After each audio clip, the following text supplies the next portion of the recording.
pala si Charlon Gangke. Dito po kay nagpa-tulong na sa driving sa PDC. Taga Mindanao po. Sino shoutout ni sir? Shoutout ko lang po yung mga katrabaho ko sa Sincerity, yung mga kapwa ko driver. Kung gusto nyo magpadagdag ng code ng C or G, punta lang po dito kay Sir Moon. PM lang ano? Sige. Salamat sir. Sige po, mag-drive na to si sir.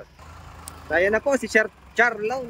Ito si Sir Charlon, mag-additional to ng code 3. Yun nga po, yung requirements natin sa LTO is yung PDC certificate. Yan, pumunta sila dito sa akin para mag-PDC. Yan. So yung gusto dyan mag-code 3, dapat po ang lisensya nyo is 4 years na professional. Yan. Madami pa rin nag-i-inquire sa akin pag non-pro. Pwede daw bang mag-code 3? Hindi po pwede mag-code 3 pag non-pro. Ang kailangan nyo po, magpa-promo na. Yan, lagi kong sinasabi kasi madami pang hindi nakakaano na ang qualification ng code 3 dapat po 4 na taong professional. Shoutout nga pala dyan sa aking mga estudyante at followers. So yung mga gusto dyan pumunta dito sa akin, ay baka maligaw kayo sa opisina. Wala dito, nangyari kayo sir, napunta dun sa office. Magkaiba po kasi yung office namin at yung school. Yung office namin, pag pumunta kayo doon, sabihin nyo lang. Kay sermon ako, ituturo agad kayo nyan dito sa akin. Yan, parking ang gagawin nito ni sir. Yun nga, sa bagong code kasi natin, sa B2, mababa na po yung code, hanggang 3.5 na lang. So yung mga dati yung minamaneho na more than 3.5, hindi na po obra yan. Kailangan nyo na magpa-additional code. Parking ang gagawin ito ni sir.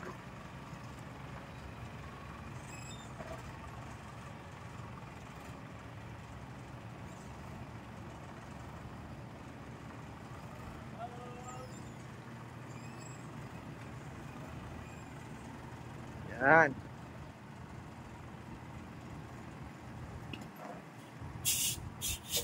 Ayos.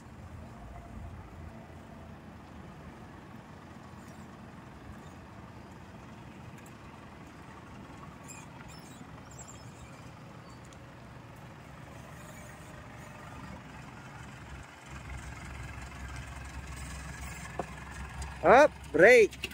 Atras doon.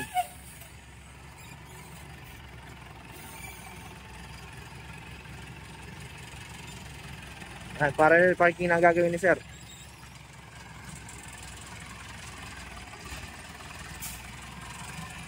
Okay.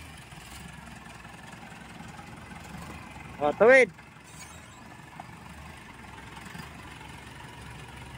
Okay. Bawi kanan.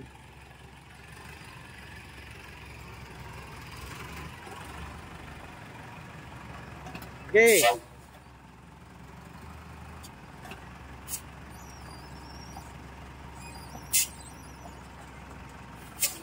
So, wag niyo po palang kalimutan i-follow yung aking page at pa-share na din ang ating mga video. Meron po ako, yan, okay na. Yan sir, tuwidin mo yung gulong. Okay na. Yan po. Follow niyo po ako sa aking Facebook page, YouTube at TikTok. Maraming salamat po. God bless po sa inyong lahat.